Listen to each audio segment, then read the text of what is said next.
Olá, ouvintes! Está começando mais uma edição do Martcast. Eu sou a Patrícia Mendolovics e esse é o podcast do Martinelli Advogados. Estamos na nossa terceira temporada e chegamos ao episódio número 39. O tema de hoje envolve um assunto que ganhou muita força nos últimos 4 anos com a aprovação da Lei Geral de Proteção de Dados. Este assunto não é novidade por aqui. A gente já tem uma diversidade enorme de podcasts sobre o tema. Podcast 2, podcast 9, 12, 18, 19 e 22 e 27. Então, se você gosta do tema, vai lá e maratona todos eles. Hoje, para falar sobre esse tema e dar um overview de tudo que está rolando aí, a gente vai trazer duas pessoas que têm bastante experiência no tema. O primeiro é o Felipe, que já é conhecido de vocês aqui. O Felipe Ribeiro Duarte é coordenador da área de Direito Digital do Martinelli em Santa Catarina e vai compor a bancada aqui hoje com uma outra convidada. Tudo bom, Felipe? Olá, Patrícia. Obrigado pelo convite. É uma satisfação estar com vocês aqui de novo. Obrigado, Felipe. Para compor a bancada hoje com você aqui, a gente traz uma convidada que é a primeira vez dela aqui. É a Maísa. Maísa Evangelista, coordenadora da área de Direito Digital no Martinelli, Paraná. Seja bem-vinda, Maísa. Muito bom te receber aqui. Oi, Patrícia. Oi, Felipe. Obrigada pelo convite. Vamos lá. Desde o início do Martcast, a gente acompanha uma série de movimentações aí no universo jurídico a respeito da LGPD. E a gente quer continuar esse movimento para manter aqui os nossos ouvintes super atualizados. No ano passado, a gente deu um panorama falando sobre os agentes de tratamento de dados e agora a gente fala sobre vazamento de dados. Tem uma série de coisas acontecendo aí e a gente tem observado nos últimos 2 anos que tanto no sistema público quanto privado tem acontecido vazamentos. Em dezembro de 2020, por exemplo, uma investigação do jornal Estado de São Paulo expôs um vazamento de dados no Ministério da Saúde que deixou exposto na internet dados pessoais de 243 milhões de brasileiros. Mais recentemente, agora no setor privado, um dos bancos mais tradicionais do país, o Bradesco, divulgou uma nota falando que a empresa subsidiária de financiamentos, a Bradesco Financiamentos, identificou uma visualização não autorizada de dados de contratos de financiamento de veículos. Isto afetou aproximadamente 53 mil clientes. Esses são só alguns dos casos, mas tem uma multiplicidade enorme de casos aí acontecendo. Então, hoje, a gente trouxe o Felipe e a Maísa exatamente para entender os reflexos desses casos na prática. Maísa, vamos fazer um exercício aqui de imaginação. Supondo que eu sou uma empresa que acabou de sofrer um desses incidentes. Antes de comunicar qualquer autoridade, titular de dados ou mídia, o que eu, enquanto empresa, preciso avaliar internamente? Explica para os nossos ouvintes o passo a passo desse primeiro momento, quando acontece efetivamente esse vazamento. Bom, Patrícia, essa é uma ótima pergunta para a gente começar o nosso bate-papo. Primeiro de tudo, a gente tem que se lembrar que tem vários tipos de incidentes de segurança da informação, inclusive aqueles que envolvem os dados pessoais. Por exemplo, você pode deletar um arquivo aí ou uma pasta no seu computador que contém uma informação ou um dado pessoal, e isso pode ser considerado um incidente. Mas hoje vamos falar aqui de um dos mais conhecidos e também mais temidos, né? Que é o tal do vazamento de dados. A primeira coisa a se fazer, na verdade, é manter a calma nesse momento de crise. A gente sabe que é bem complicado, mas a empresa que sofre esse ataque ou sofre esse incidente precisa ter um plano de gestão muito bem elaborado e muito aderente à sua operação. Então, qualquer indício ou, no caso de um incidente em si, o colaborador que percebeu esse momento, né, que participou desse momento, deve imediatamente comunicar ao seu setor de TI ou ao seu encarregado pelo tratamento de dados ali na empresa. Para quem não sabe quem é o encarregado, a gente aproveita para relembrar aqui, a Patrícia citou alguns episódios ali no comecinho do nosso podcast, tem alguns inclusive falando sobre isso lá. Toda empresa precisa ter esse profissional nomeado, né? Então, se confirmado um incidente, o importante é que todo mundo da empresa saiba o seu papel nesse fluxo. A gente precisa identificar o porquê, as causas, identificar os impactos e identificar os riscos do incidente mesmo. Outra preocupação que claramente tem que ser endereçada nesse momento é o que eu faço para não parar, como que eu treino, o que eu comunico para os meus colaboradores, para o meu time interno, que eu tenho que adotar de medida agora para minha operação continuar, né? Essa é uma grande preocupação das empresas.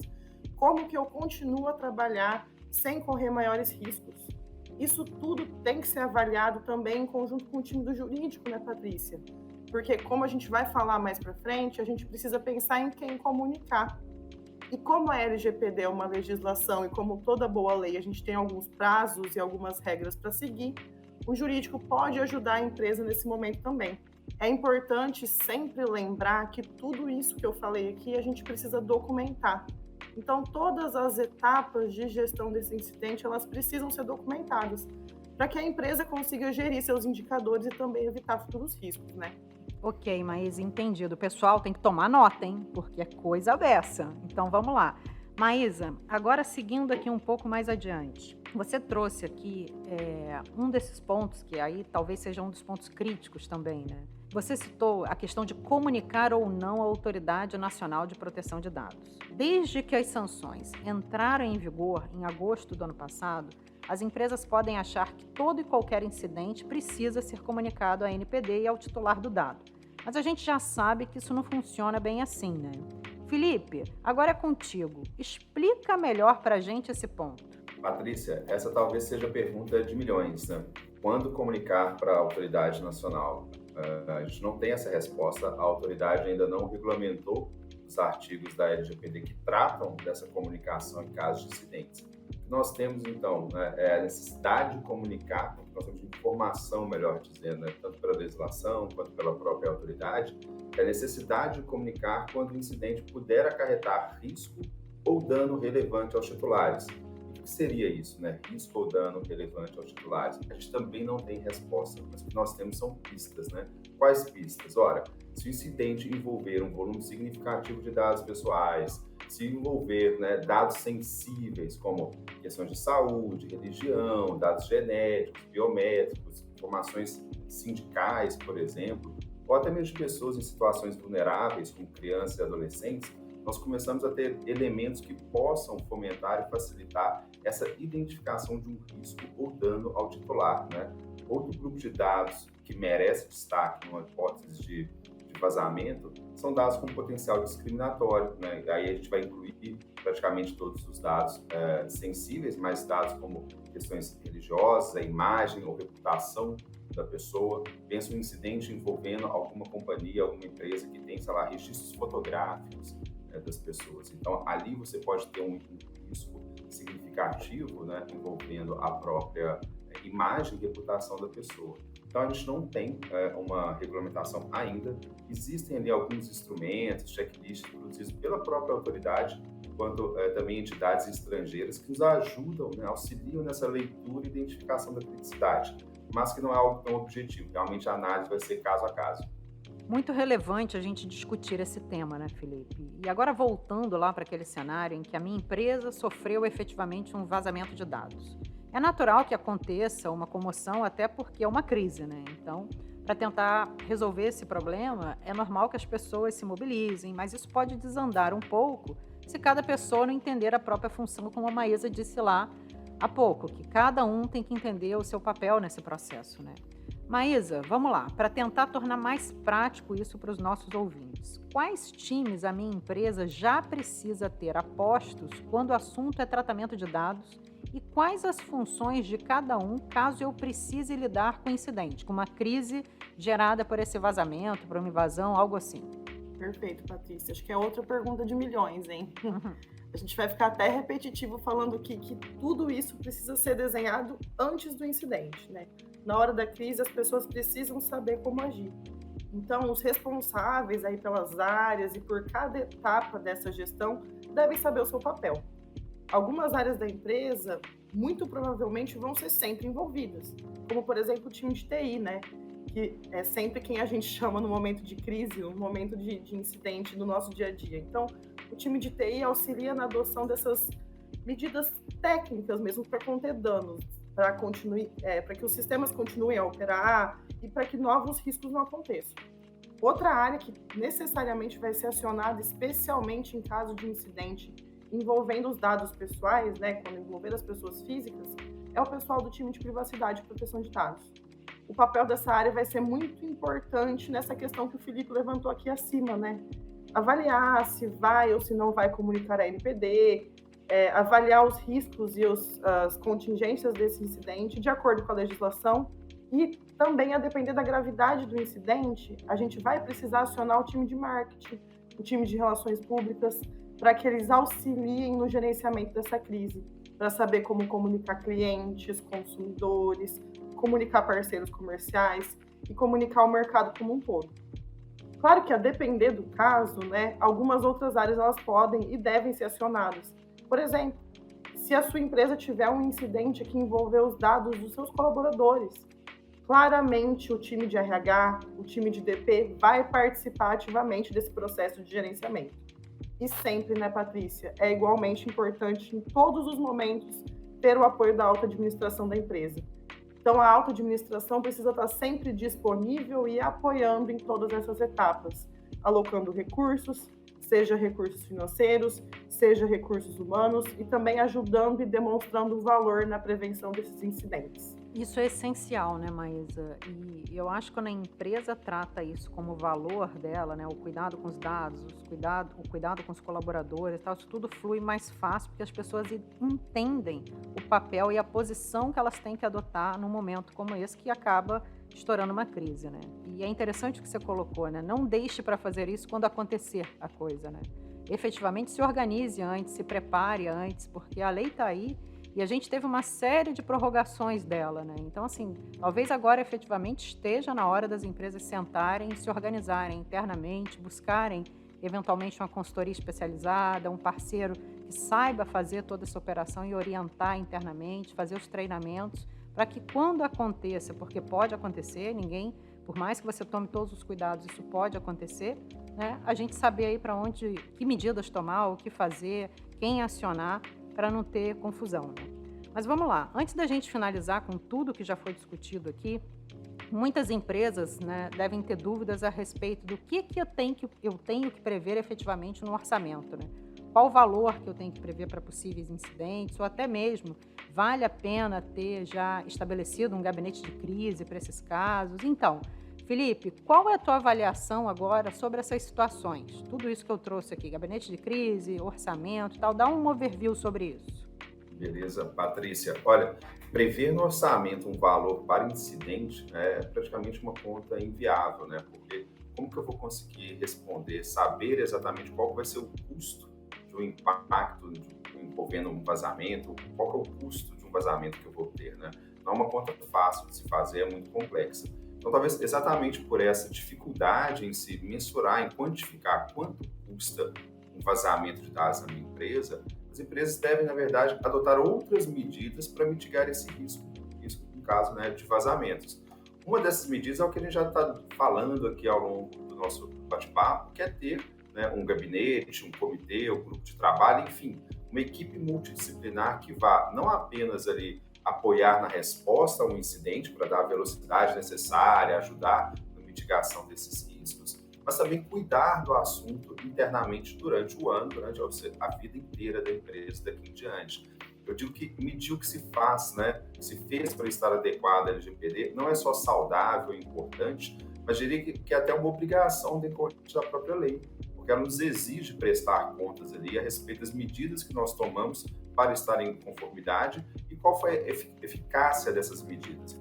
Então, um gabinete, um grupo de trabalho que vai olhar para o assunto, eu diria que é o investimento mais barato que as empresas precisam fazer, né? Em termos orçamentários, o que é possível também de prever e colocar ali, é óbvio, um orçamento para investimentos em segurança da informação e privacidade, seja na captação dessas pessoas, na contratação de ferramentas de segurança, na realização de treinamentos e por aí vai, ou, em alguns casos, botar no orçamento ali a contratação dos ciberseguros, que hoje se despontam aí como um elemento importante, né, de apoio para a mitigação desses riscos, dessas perdas financeiras decorrentes de incidentes envolvendo dados pessoais.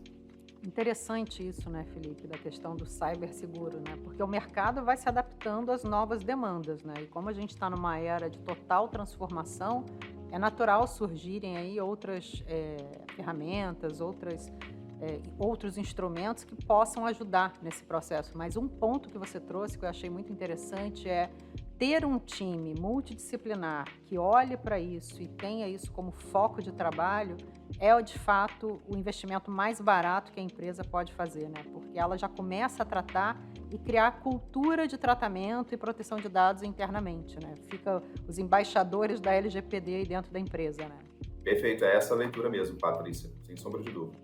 Vamos lá, a conversa está muito boa, mas a gente já está se encaminhando aí para o final do nosso Martcast. E quando a gente está aí nessa parte final, a gente sempre gosta de trazer aí dos nossos especialistas uma avaliação de mudanças e cenários futuros, né? Uma espécie de futurologia aí. A LGPD é uma lei relativamente recente e que já vem recebendo aí alguns complementos por meio de outros textos. Então eu queria saber de vocês dois, quais as movimentações que estão rolando quando o assunto é proteção de dados. E aqui vale até, se vocês tiverem condição, dar uma olhadinha já no cenário internacional. O que está vindo por aí, quais são as tendências, o que vem pela frente, o que as empresas têm que ter no radar? Bom, a LGPD ela é relativamente recente mesmo, Patrícia, mas a gente tem mudança nesse tema quase que todos os dias. Eu acho legal destacar aqui a publicação da medida provisória 1124, no dia 14/6, que transforma a NPD, que a gente tanto falou aqui hoje, em autarquia de natureza especial, como é o caso do Bacen. Eu sei que isso parece completamente desinteressante para quem está ouvindo, mas eu juro que não é. Essa mudança ela dá mais independência à nossa NPD. Ela passa a ter autonomia técnica, autonomia decisória, patrimônio próprio, sede e foro no Distrito Federal. Essa medida ela vai assegurar a completa independência à autoridade, que vai poder investigar, vai poder sancionar eventuais usos indevidos de dados, inclusive esses incidentes que a gente tanto conversou aqui hoje, e também dentro do próprio Poder Executivo, né? O que interessa, na verdade, a todos nós cidadãos. E você, Felipe, tem alguma coisa para contar para a gente? Olha, o assunto, né, ele é inesgotável. A gente tem muita coisa em relação à proteção de dados rodando. A NPD tem uma agenda regulatória bem interessante, mas fazendo uma curva aqui, acho que é um assunto que toca indiretamente o tema e vale acompanhar, não só a nível Brasil, mas a nível internacional. É um marco legal ali da regulação da inteligência artificial. O Brasil já tem um projeto bem avançado, está em discussão no Congresso, uma discussão que vem ganhando uma riqueza muito significativa e pode ser que o Brasil, inclusive, seja um dos primeiros países a tratar do tema de uma forma, né, mais assertiva, ali, em termos de colocar uma lei no papel. Né? Então, mas a gente também tem um movimento muito interessante na União Europeia. Então, esse é um assunto que ele conecta muito com o assunto de proteção de dados, né? E eles precisam andar em conjunto. Então, acho que é um tema que eu gostaria de deixar aí para os nossos ouvintes, porque pode ser algo interessante de se acompanhar também. Super bacana, Felipe. O que eu mais gostei é que a gente já tem um próximo Martcast, pelo visto, né? Falando aí sobre inteligência artificial e os reflexos dela no dia a dia aí das empresas. O que você acha? Bom, é só convidar que a gente volta aqui e conversa um pouquinho sobre esse tema, porque ele realmente é bem interessante. Convite público para os nossos ouvintes virem aí também te cobrar, tá? Só não eu ficar cobrando. Mas vamos lá. Pessoal, obrigada aí pela presença de vocês. Felipe, você já está aqui, é prata da casa, né? Então, muito obrigado mais uma vez pela sua participação, por todo aí o seu conhecimento compartilhado. É sempre bacana você trazer essas atualizações, deixar os nossos ouvintes e parceiros atualizados aí de tudo que acontece nesse universo digital e que impacta aí as empresas. Agradeço o convite, é sempre bom conversar aí com vocês, com o nosso ouvinte, que também é uma turma bem antenada no assunto. Estamos aí, precisando chamar, a gente conversa, vai ser sempre um prazer. Obrigado, Felipe. Maísa, foi uma alegria ter você aqui, primeira participação, conversa incrível, cheia de conhecimento. Com certeza teremos você mais vezes por aqui. Obrigada. Opa, Patrícia, eu que agradeço o convite. Não me convida que eu volto, hein? É só me chamar. Obrigada, pessoal. E antes de efetivamente finalizar, a gente tem um recadinho aqui para vocês, nossos ouvintes. A gente preparou, os nossos especialistas prepararam um material super interessante sobre o tema vazamento de dados. Então, se você quer ter acesso ao material, ter mais informações ainda, além de maratonar todos os nossos Martcasts, você pode ir lá no link da descrição desse nosso Martcast e baixar o nosso material. Esse e-book é exclusivo para vocês. Mais uma edição do Martcast está chegando ao fim. Este conteúdo vai estar disponível nas principais plataformas de podcast. Então não pense duas vezes antes de compartilhar esse programa com outras pessoas que possam ter interesse nesse tema. Além disso, acompanhe a gente em todas as nossas redes sociais. Tem sempre novidades por lá. Tchau!